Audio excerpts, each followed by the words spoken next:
Hey folks, Todd here with Great Escape Farms. Today I am going to be making some kombucha, and kombucha is fermented tea. And the reason I like ferments is because it is loaded or just packed with probiotics. And I'm on an antibiotic right now, so the probiotics help keep my gut system in check, and there's a number of other medicinal items that are listed online. You can look that up for yourself, but I always have it going in various stages. So I'm getting ready to start a fresh batch here.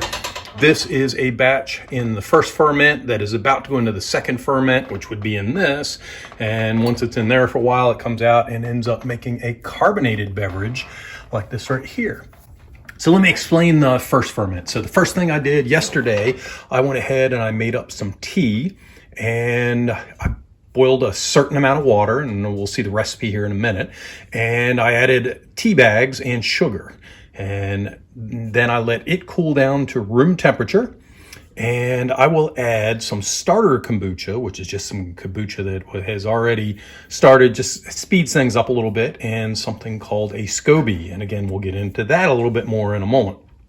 And then I move it over into a jar like this, and I cap it off to keep bugs out. So this is actually just a cloth material on top that lets air flow, but it keeps bugs out. And I let it ferment for 8 to 14 days, depending on how strong I want it. And by strong, I mean more sour. The longer you let it sit, the more sour it gets.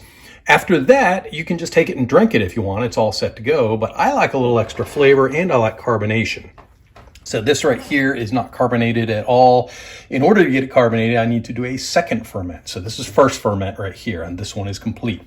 A second ferment is taking it out of here and mixing it with some other type of sugar. It could be cane sugar, and most people that I've seen online, they usually use a fruit.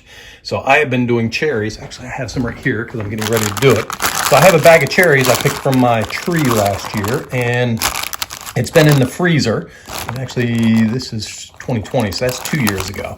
But it's been in the freezer, still good. And what I do is I get the juice out of this, and I mix a certain amount of juice with the first ferment, and then I put it in a jar. And when I put it in a jar, this bottle right here, I put a cap on it. And by having that cap on, it keeps the CO2 in, and it makes it carbonated. And you can't see quite as many bubbles here now, but when I first poured it, it had a lot of bubbles, just like soda. And after about 5 days for me, and it depends how much sugar is in there, it is still sweet enough, it has enough carbonation, and it is time to drink it or to stop it from carbonating. You do have to be careful. If it gets too much carbonation, it could shatter the bottle or just blow a lid off if it could. Couldn't blow this, may blow the bottle though. So you don't want to get too much carbonation in. So 5 days is generally it for me. What you could do when you're just starting out is just go ahead and open it up and bleed some of the pressure out, and allow it to use up some more of the sugars in there. Once you want it to stop fermenting and stop creating CO2, then you put it in the refrigerator here, and that pretty much stops the process.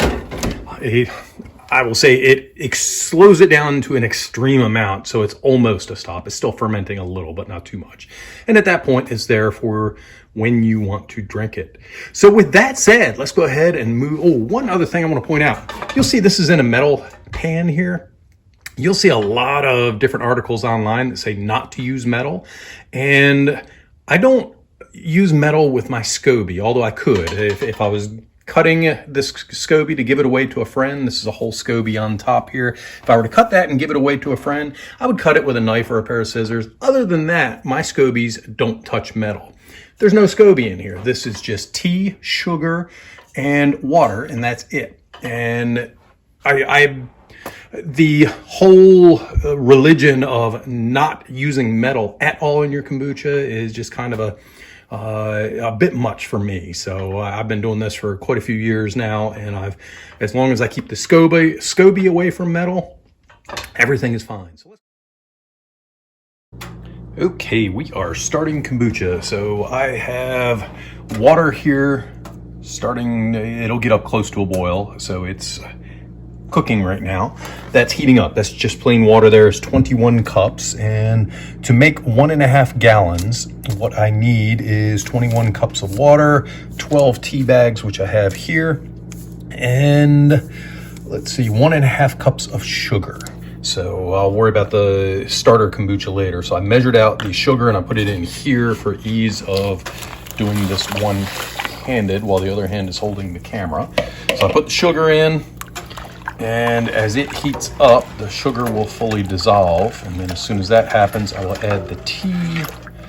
Once the tea is brewed, I have to let it cool down before I can add the SCOBY and the starter kombucha, because I don't want to kill the bacteria, which it will if I put it in hot water. So I heat it up, brew the tea, and then that will cool down for a while, and we'll add the other stuff. I got bags here messed up. I'm not used to doing this one-handed. Okay, so I'm gonna get the tea bags sinking in here, and I'll add the recipe for this in the show notes, typed up a little better than my handwritten mess over there that I had just shown you. Okay, our tea is done. We're going to get to that in just one moment here. Let me move that out of the way. What I want to talk about first are these things, which are SCOBY. And SCOBY stands for Symbiotic Culture of Bacteria and Yeast. And this speeds up the process of making kombucha a lot. What we will need is a SCOBY and starter kombucha here. So I fermented the tea. I have the bags here. Let me just squeeze them off. The tea cooled down a good bit. And for the moment, I'm just going to go ahead and lay it right here.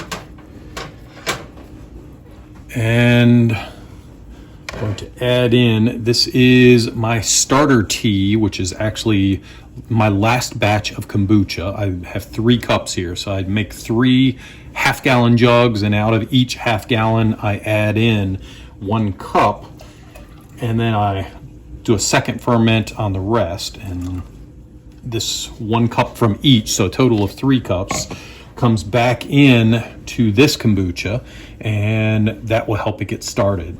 And I have half-gallon jars here. I have 3 of them, and I will just take and I will put the SCOBY in. I will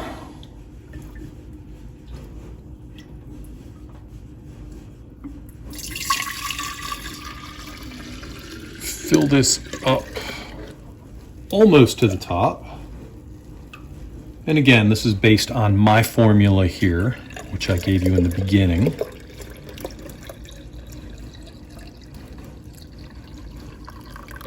Okay, and that ought to do it. So what I'm looking for is right up where the glass starts to curve up, and the SCOBY is in here. So now I need to cover it. And what we're going to use for a cover on these is just an old white t-shirt that's cut up. So I cut this up into pieces. It was clean then. I wash it about every second or third time that I use it, and it's starting to get stained up a little bit. But I lay the t-shirt over top, and this is the tricky part, is getting the ring on. And there we go.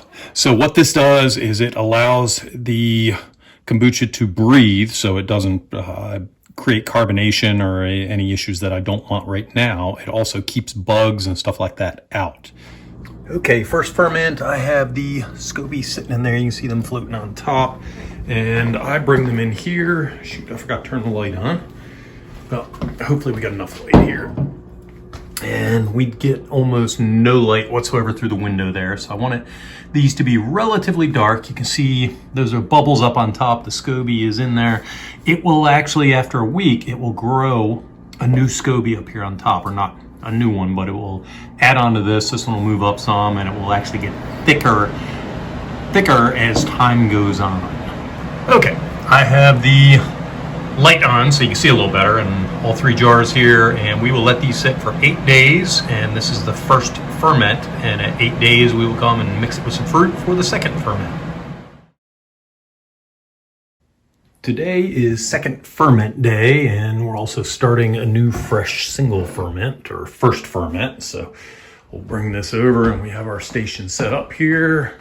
And I'm gonna set up on this tripod here in just one sec. And what we're gonna do is take 1 cup out of here, add it to this. So we'll go up to the 1 mark, and then on the second one, we'll go to the 2 and then 3. So we're gonna keep 3 cups, 1 cup from each jar, and that will be our starter tea for our next batch. And then the rest we will put in here and we'll mix with the cherry juice, and that will be our second ferment.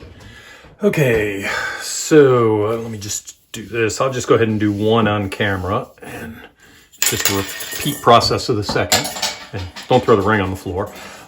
You can see here I have some staining here. I've used this for the last 2 or 3 times now, so I'm actually going to wash these today before I reuse them. And you can see on top there's the SCOBY, and I'm also going to wash the jars because I've used it several times now. And let me put my glasses on so I can see. I'm going to go up to the 1 cup mark. And there's 1 cup. And I'm gonna reach in with my fingers. I just finished washing my hands. This is our SCOBY. And SCOBY I'm gonna set aside.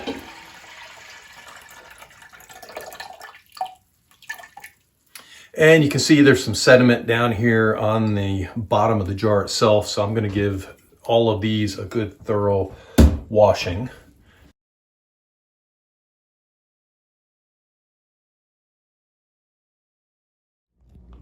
In preparation for the second ferment, I'm going to take these cherries that I have, could be any fruit that you have, and I'm just going to put it, I have a pot here, I'm going to put a colander on it, and what I'm going to do is dump it in, and what I'm looking for is to get the fruit juice out, and I don't want any of the husks or solid fruit pieces in. A little bit of juice in there, but what we're going to do, I have an empty container here, just rinse it off. And what I'm going to do is just squeeze and get all of the easy juice out. I'm sure there's still going to be plenty left in there. And of course, hands are washed before we do this. And then just take the pulp and put it over here, and the chickens will feast on that later on this afternoon.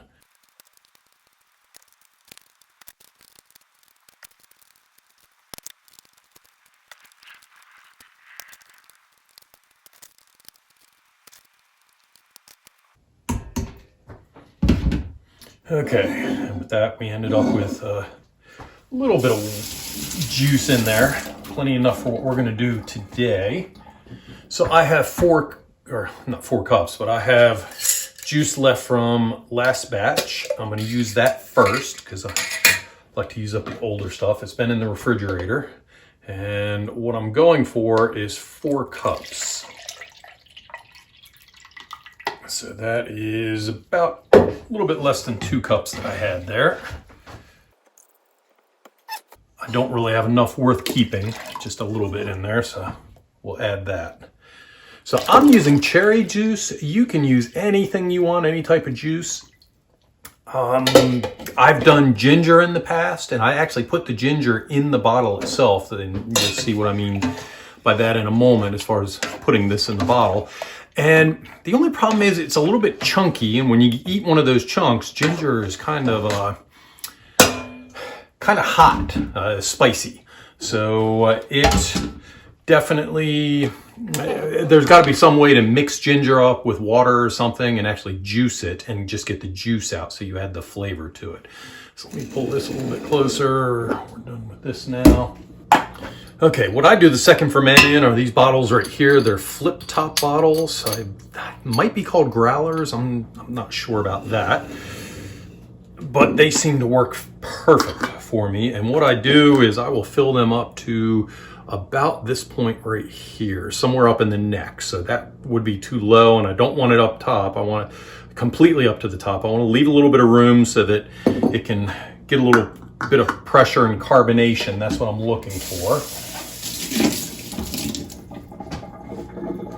And dip in. And I'm holding the funnel up just a little bit because if I push down on it, then it builds up pressure and the air has to come out of the hole that I'm pouring into, and it gets all jammed up and I end up spilling a good bit of it like I just did. Although that was me not watching the level here. Actually, the level's okay. It was just bubbling up on me.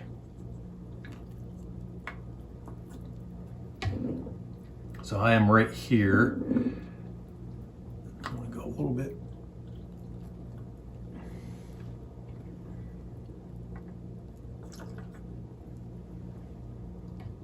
Okay, right now I am right there, which is perfect for me. I have suds coming up the rest of the way, and that I will go ahead and mark off, or not mark off, but wipe off. So I'll just grab a clean paper towel, wipe off the top. The way these work is you have this little rubber washer or gasket here, and it holds it down with pressure. And usually with a batch this size, I will get 8 to 9 jars, and we'll set them aside and wipe this all the way around because of my spill here. So just wipe it all the way around so that you don't have sticky jars and everything. We ended up with 9 jars here, and I had, what was it? It was about 1.5 cups left here. And this I'll just go ahead and drink. And these will set out on the counter or on the table over here. So they will sit right where these are. These have already fermented, and I'm getting ready to open those in a minute, or actually open one, and the rest will go into the refrigerator. By putting them in the refrigerator after they have set out for anywhere from 4 to 7 days, they're fully carbonated, and I want to stop the ferment, and putting them in the refrigerator nearly stops the ferment. They'll ferment a little bit, but not too much, so that'll stop the carbonation and everything. Don't want it to get over carbonated because it could explode the bottle. Okay, it has been 8 days since these fermented, and it's, what is the level's up to right here on this one. So this one was filled up a little bit much. I'm putting it in the sink because I let them sit longer than I usually do. Usually I'm sitting about 6 or 7 days. And I don't know if you heard the, oh, and you can see it's, did a little spilling over on me there.